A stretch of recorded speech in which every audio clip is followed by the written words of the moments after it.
आप सभी का स्वागत है। आज हम बात करेंगे जीवन बदलने वाली गुरु की शिक्षा। गुरु रामस्वरूप अपने शिष्यों के साथ आश्रम के लिए भिक्षा मांगने के लिए निकले थे। वह अपने गुरुकुल के भोजन की व्यवस्था भिक्षा मांगकर किया करते थे। जब वह एक कस्बे से दूसरे कस्बे की ओर जा रहे थे तो रास्ते में खेत बधार मिलने लगे। किसी खेत में हरी भरी फसल थी तो कोई खेत बंजर नजर आ रहा था। ऐसे ही एक बंजर खेत को किसान कुछ बुआई करने के लिए खेत को जोत रहा था। वहीं पेड़ के नीचे उसने अपना सारा सामान पोटली आदि रखा हुआ था।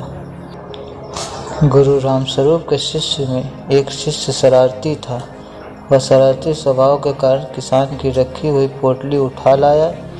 गुरु रामस्वरूप को जब ज्ञात हुआ कि उसके शिष्य ने शरारत किया है, गुरु ने शिष्य को समझाया, पुत्र, इसी प्रकार तुम उस गरीब किसान की पोटली चुराकर उसे कष्ट दे रहे हो।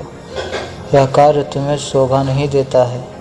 तुम उस किसान को दुखी करके अपने ईश्वर को दुखी करोगे। तुम्हें जो पैसे भिक्षा में मिले हैं उसे ले जाकर उसी स्थान पर पोटली सहित रख दो और फिर किसान का भाव देखो। शिष्य ने ऐसा ही किया। वह पोटली और पोटली के नीचे भिक्षा में मिले हुए पैसे रख आता है। गरीब किसान काफ़ी दिनों से परेशान था। उसके घर में उसकी माता की तबीयत खराब थी। दवा के लिए कुछ प्रबंध नहीं हो पा रहा था। जब किसान खेत का काम निपटा कर बैठा और उसने अपनी पोटली उठाकर देखी तो उसके नीचे कुछ पैसे थे। उसने इधर उधर देखा किंतु कोई नज़र नहीं आया। किसान पैसे लेकर बहुत खुश हुआ और ऊपर दोनों हाथ करते हुए ईश्वर का धन्यवाद करता रहा। संभावत है कि माता के लिए दवाई का प्रबंध हो गया था। वह खुशी से आंसू बहा रहा था और दोनों हाथों से पोंछता जा रहा था। ये सभी दृश्य गुरु रामस्वरूप और उनके शिष्य देख रहे थे।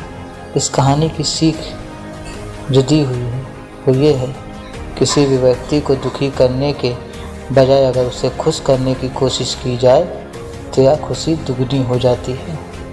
अगर कहानी पसंद आई हो तो सब्सक्राइब एंड लाइक कीजिए और हमारे चैनल को सपोर्ट कीजिए। मिलते हैं नई सोच और नए विचार के साथ।